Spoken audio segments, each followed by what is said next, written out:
Gospel Youth. Moi, je suis très fier de vous. On peut encore les applaudir, s'il vous plaît. Merci mille fois. Je vais aussi vous dire directement merci aux Gospel Kids. Parce que je vais pas pouvoir dire après. Donc moi, je me réjouis de vous entendre. Vous allez devoir être encore un petit peu patient, hein, parce que là, j'en ai pour à peu près 1 heure. Voilà. Oui, on a du retard avec le vin chaud, donc ça prend du temps. Donc voilà, il était congelé ce matin, donc le temps que ça arrive. Mais en fait, les enfants, au début du message, je vais avoir un petit peu besoin de vous. J'ai besoin de vos conseils. D'accord ? Parce que le titre de mon message, c'est « La merveilleuse histoire du miracle de Noël ». Et j'aimerais vous demander, les enfants, qu'est-ce que vous pensez de ce titre ? Est-ce que vous trouvez que ça va ? Est-ce que vous trouvez que ça vous fait rêver ? Oh, les enfants, il y a du monde ou pas ? Ouais. La merveilleuse histoire du miracle de Noël. Non, mais moi, je trouve ça un peu too much. Franchement, il y a un truc qui me chiffonne. En fait, je me suis vraiment creusé la tête pour essayer de trouver un titre hyper bien qui fasse rêver, qui fasse Noël. Mais franchement, c'est nul. Je sais pas, il y a un truc qui fait trop. Je pense que ça doit être le mot merveilleux. C'est le truc, ça fait un peu Blanche-Neige, merveilleux. Moi, je pense qu'on va enlever ce mot merveilleux. Est-ce que Jean-Marc, tu peux me corriger ça, s'il te plaît ? Est-ce que tu peux, voilà, magnifique. Comme ça, ça va être plus réaliste. Parce que vous savez, la réalité, merveilleux, il y a franchement, merveilleux. Les rois, non, les mages. C'est pas des rois, c'est des mages. Les mages, ils ont apporté à Jésus de l'or, de la myrrhe, de l'encens. Puis nous, tu sais, on nous refourque des panettone à chaque Noël. Franchement, c'est pas du même niveau. Hein. En plus, ces panettone, on devrait pouvoir leur installer un tracker GPS dessus parce que la réalité, c'est que c'est le même pour tout le monde. Tu sais, chérie, on est invité ce soir, on prend quoi ? Bah, prends le panettone de ta mère, ça va bien aller, tu sais. On prend une bouteille de vin avec ? Non, ça fait bien assez. Tu sais, déjà, le panettone, ils peuvent être heureux. Tu sais, il n'y a qu'un panettone. Franchement, bref, il n'y a rien de merveilleux, donc on va virer le merveilleux, c'est mieux. Voilà donc l'histoire du miracle de Noël. C'est bien là, vous trouvez pas ? C'est mieux ? C'est plus réaliste comme ça. Et donc voilà ce que nous dit la Bible pour Noël. Écoutez bien. Matthieu 1, les versets 18 à 25 que je vais lire, ils ne seront pas projetés, comme ça on les écoute juste. Voici de quelle manière arriva la naissance de Jésus-Christ.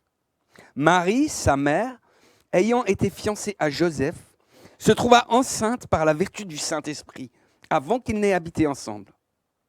Joseph, son époux, qui était un homme de bien et qui ne voulait pas la diffamer, se proposa de rompre secrètement avec elle.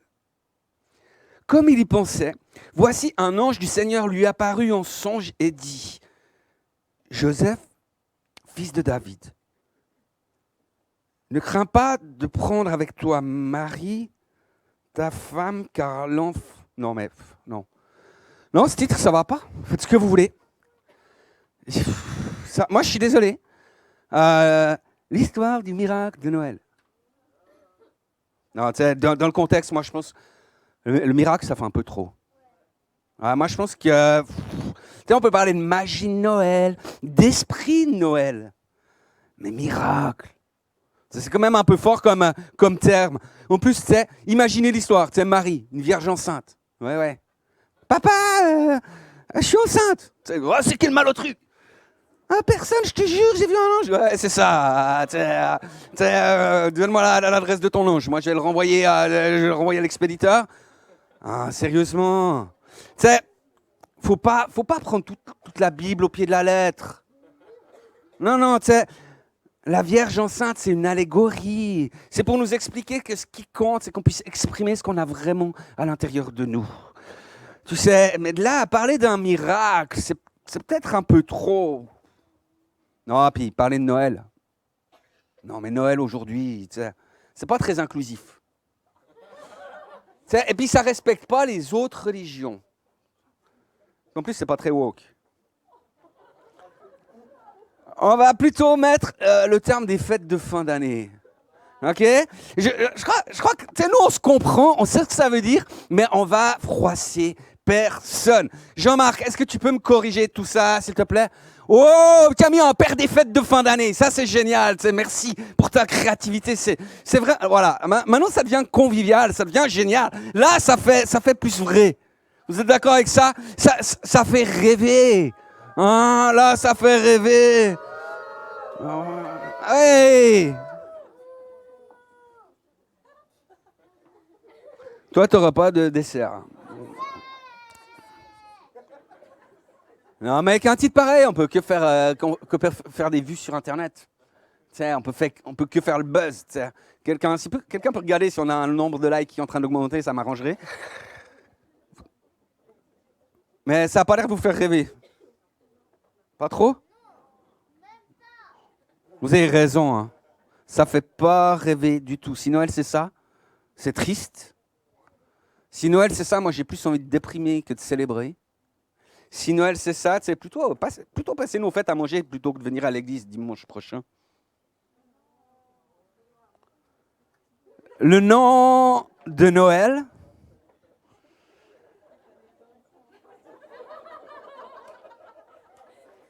je m'excuse pour tous ceux qui sont en ligne, il y a des remarques désagréables dans cette salle. 2023 finit pas très bien. 2024, laissez de la place dans votre agenda. Je vais convoquer quelques personnes dans mon bureau là, au début d'année. Comme ça, on va régler tout de suite les choses. C'est le nom Noël. Vous savez ce que ça veut dire? En fait, ça vient du latin. Il y en a qui ont fait du latin? Ok, donc m'en veuillez pas si ma prononciation du latin est nulle, parce que j'ai pas fait de latin. Donc le nom du latin, c'est Natalis Dies, je sais pas comment on dit. En fait, Noël, ça veut dire le jour de naissance. Natalis Dies, là. Et il y a un prophète, Ésaïe, qui a beaucoup parlé à propos de Jésus. Et c'est intéressant parce qu'il en a parlé, même 600 ans. Il a vécu, Ésaïe, à peu près 600 ans avant que Jésus vienne. Et c'est lui qui a parlé, d'ailleurs, qui a prophétisé sur le fait qu'une jeune fille vierge serait enceinte. Et il précisera d'ailleurs que cette naissance surnaturelle serait le signe que Dieu donnerait aux hommes pour qu'ils puissent savoir, qu'ils puissent reconnaître qui est le Messie.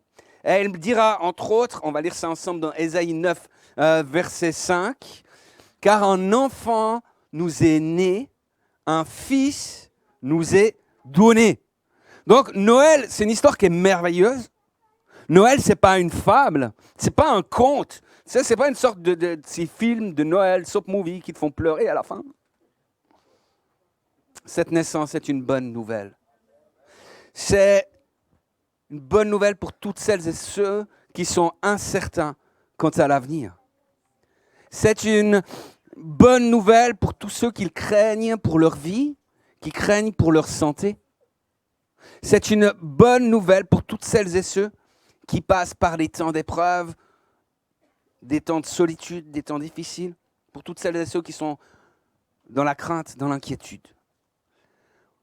Dans Luc, verset 2, verset 10 à 16, on peut lire « L'ange dit, n'ayez pas peur, car je vous annonce une bonne nouvelle, qui sera pour tout le peuple sujet d'une très grande joie. Cette nuit, dans la ville de David, est né pour vous un sauveur, c'est le Christ le Seigneur.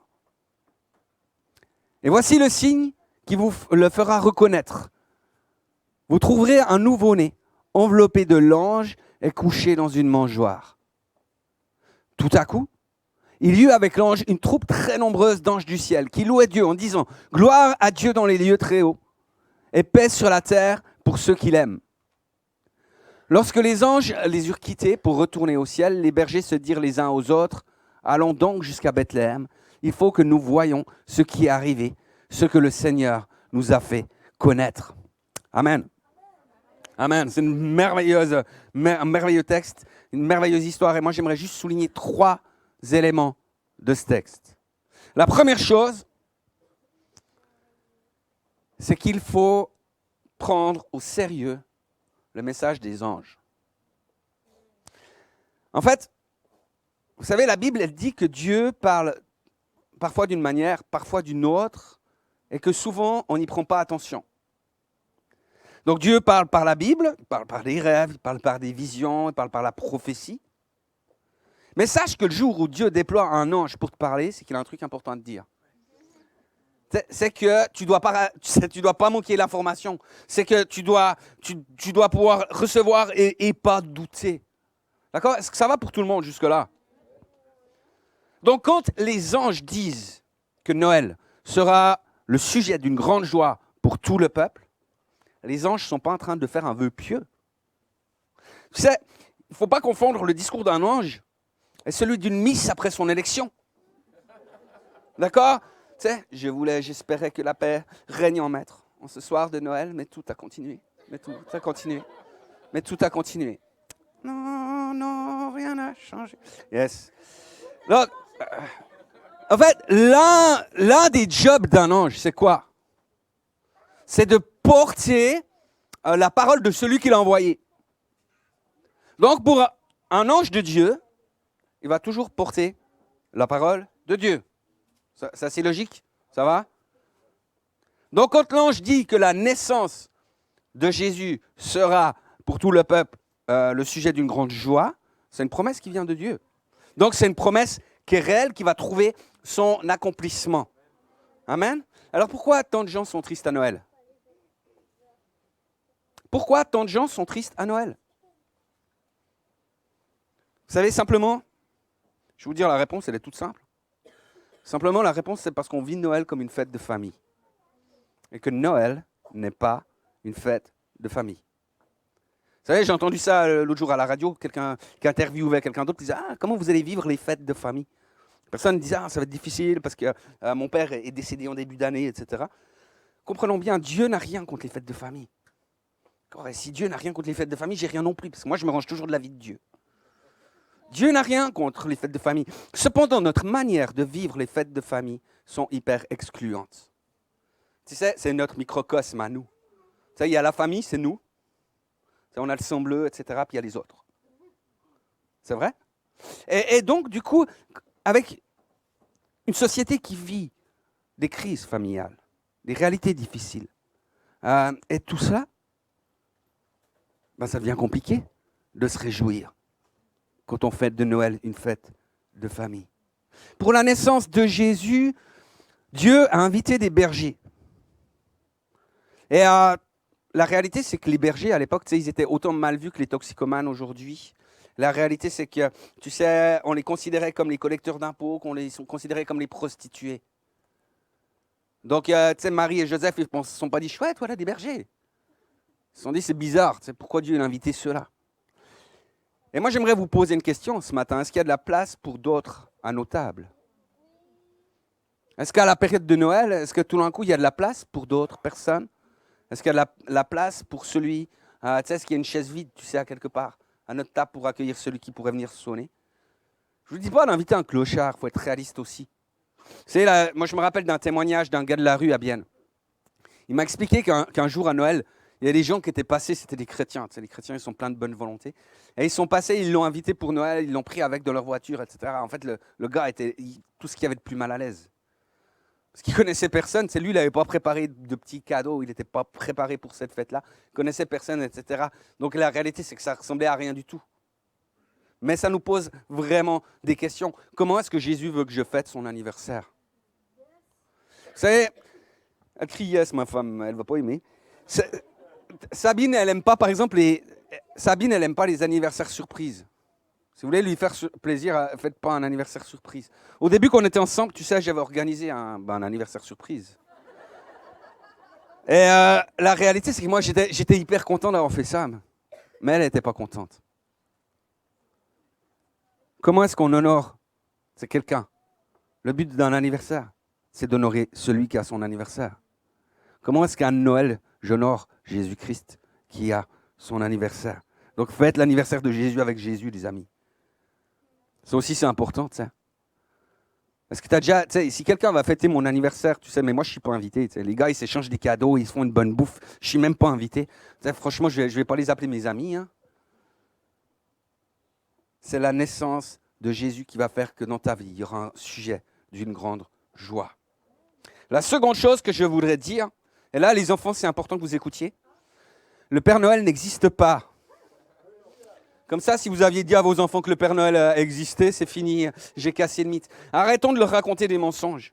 Donc les enfants, si vous voyez quelqu'un qui est habillé en rouge à 3 heures du matin de votre maison, appelez la police, réveillez vos parents, faites le 117, faites quelque chose, Mais voilà, le Père Noël n'existe pas. Ah, tu savais. Ah, ça c'est bien. Ça c'est bien. Je vois que Benjamin a un peu des larmes aux yeux, je pense qu'il ne savait pas. Mais bon, tu sais, Benjamin, à ton âge, c'est le temps que tu le saches. Pourtant, dans l'histoire de Noël, les amis, si le Fils nous est donné, c'est qu'il y a bien un Père dans cette histoire de Noël. Et l'histoire de Noël, c'est la révélation du cœur du Père. Le Fils de Dieu s'est incarné. En fait, ça veut dire s'est incarné, c'est dire il est venu dans un tout petit bébé, parce que le cœur du Père, c'est d'inscrire son histoire dans la nôtre. Le cœur du Père, c'est de faire partie de notre vie. Quelqu'un a dit Dieu aurait pu crier son amour du haut du ciel, mais au lieu de cela, il nous l'a montré en venant sur terre. Et cela me permet d'arriver directement sur mon dernier point. C'est Noël, je suis court. Soyez bénis. Et ce point, il est lié à ce que disent les bergers. Vous savez, ils vont dire « Allons donc jusqu'à Bethléem », parce qu'il ne faut pas qu'on manque ça. Allons jusqu'à Bethléem. Il ne faut pas qu'on passe à côté de ce que nous ont annoncé les anges. Aujourd'hui, dans la ville de David, il vous est né un sauveur qui est le Christ, le Seigneur. Et j'aimerais te dire aujourd'hui, et si c'est important, c'est dans cette période de Noël, je crois que ça l'est d'autant plus pour notre vie de tous les jours, ne passe pas à côté de ce que Dieu a prévu pour toi. Ne passe pas à côté de ce que Dieu a prévu pour toi. Je t'encourage, vas-y, teste, ose, fais preuve de courage, fais preuve de foi. La raison de la saison, c'est Jésus, c'est Noël. Mais la raison de cette saison, en fait, la venue de Jésus, c'est avant tout pour toi, c'est avant tout pour moi. Il est venu pour nous sauver. Il est venu en sachant qu'il allait mourir sur la croix. C'est pour ça que Jésus est venu. Dieu a tant aimé le monde qu'il a envoyé son Fils unique afin que toutes celles et ceux qui croient en lui ne périssent pas, mais qu'ils aient la vie éternelle. Jésus est le Christ. Vous savez, ce mot Christ, ça veut dire en fait celui qui est oint, celui qui est mis à part, celui qui a une mission. C'est une mission unique qui sera donnée qu'à lui. C'est le salut de nos âmes. Jésus, il a quitté toute la gloire du ciel. Le ciel, c'est un bon lieu. Et puis il se retrouve couché dans une crèche. Je ne sais pas si vous avez déjà été couché dans de la paille. Je préfère un matelas élite. Placement de produit. Ouais, j'ai des dividendes, merci à Sandro. Jésus, il est venu, il était là et il savait qu'il allait mourir pour nous. Et il a choisi de venir quand même. Est-ce que je peux vous demander de fermer les yeux ce matin? J'aimerais juste qu'on puisse se replacer devant Dieu parce que je crois que Dieu veut donner la possibilité à plusieurs ce matin, soit de le remettre au centre de leur vie, parce que vous êtes partis un peu loin. Vous avez perdu l'étoile des yeux. Et ce matin, c'est le temps de pouvoir revenir à Jésus. Soit de pouvoir devenir enfin enfant de Dieu. Je crois que le Seigneur aimerait appeler plusieurs personnes ce matin. À pouvoir simplement, dire un moment à Jésus, de pouvoir parler à Jésus, lui dire, Seigneur, je reçois ton amour, je reçois le pardon de mes péchés, et je te reconnais comme mon sauveur, comme mon Seigneur. Viens dans ma vie. Et j'aimerais vous demander, alors que tout le monde garde les yeux fermés, est-ce que quelqu'un aimerait pouvoir faire cette prière ce matin? Est-ce que quelqu'un aimerait pouvoir dire à Jésus, oui, je veux que tu fasses partie de ma vie? Et si c'est ton cas, j'aimerais juste te demander de pouvoir faire un petit signe avec la main. Je vais pouvoir prier pour vous après. Est-ce que quelqu'un veut dire cela à Jésus? Est-ce que quelqu'un veut l'accueillir? Il veut voir sa vie transformée par la paix et la joie de Dieu. Peut-être tu ne te sens pas assez digne. Peut-être tu te sens sale, tu te dis avec tout ce que j'ai fait. Et puis des fois, on aimerait bien, c'est comme quand on a des invités, on aimerait bien juste pouvoir ranger, avant de les accueillir. Puis des fois, on aimerait bien tout ranger dans notre vie pour accueillir Jésus. Mais c'est lui qui veut ranger ta vie. Alors je vais demander une dernière fois, puis je vais prier. Est-ce que quelqu'un voudrait dire à Jésus oui?